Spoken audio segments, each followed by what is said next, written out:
Assalamualaikum warahmatullahi wabarakatuh. Halo, nama saya Nurintan Sari dengan NIM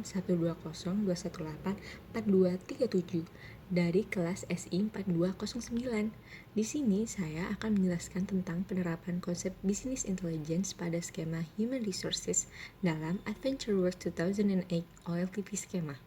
Sebelum masuk ke dalam penerapan, saya akan menjelaskan apa itu Business Intelligence.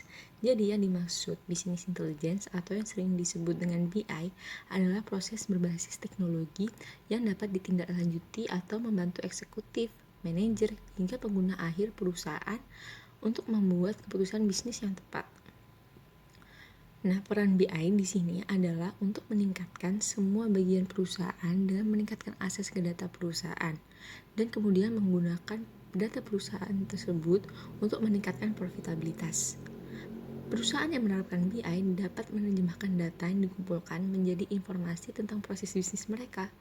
Informasi tersebut kemudian dapat digunakan untuk membuat keputusan bisnis strategis yang meningkatkan produktivitas, meningkatkan pendapatan, dan mempercepat pertumbuhan.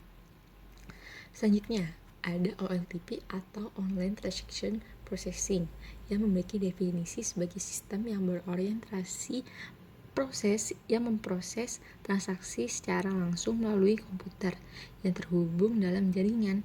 OLTP mempunyai karakteristik sebagai user dapat creating, updating, retrieving untuk setiap record data. OLTP sangat optimal untuk updating data.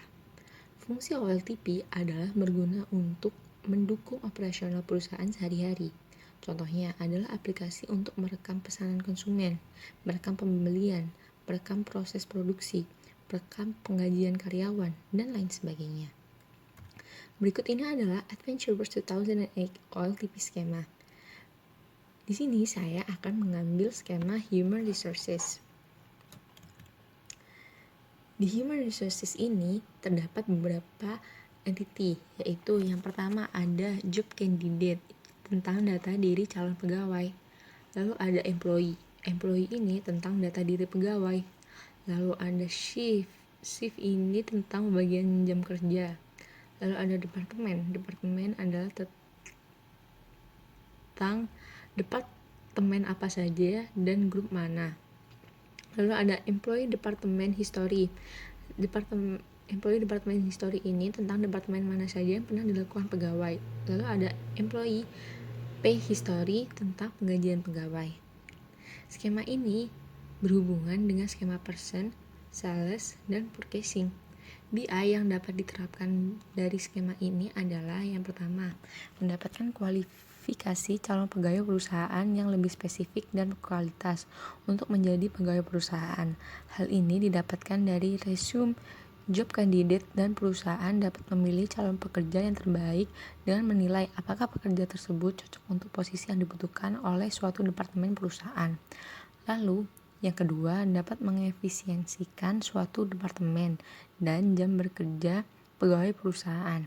Hal ini bisa dilakukan dengan melihat shift para pegawai menyesuaikan dengan vacation hours, sick leave hours employee. Lalu, untuk mengefisienkan departemen bisa didapatkan jika suatu departemen dinilai jika tidak efisien bekerja, maka dapat menambah atau mengurangi atau bahkan memindahkan departemen pegawai menggunakan data employee departemen history, dan shift yang cocok untuk pegawai tertentu. Dan yang terakhir adalah memperkirakan gaji pegawai dan berapa pengeluaran perusahaan untuk menggaji para pegawainya. Hal ini akan didapatkan dari data rate pay frequency pada employee pay history. Di sini perusahaan bisa memperkirakan pengeluaran gaji pegawai dalam estimasi waktu tertentu. Lalu perusahaan juga bisa menaikkan dan menurunkan gaji pegawai berdasarkan kualitas performa pegawai perusahaan. Di sini perusahaan akan mendapatkan informasi performa pegawai melalui beberapa entity, yaitu employee departemen history, dan shift. Perusahaan dapat melihat waktu libur dan sakit pegawai pada entity employee dan berapa lama dari pegawai memulai bekerja hingga mengakhiri waktu bekerjanya pada entity shift. Sekian dari saya, mohon maaf jika terdapat salah kata-kata. Wassalamualaikum warahmatullahi wabarakatuh.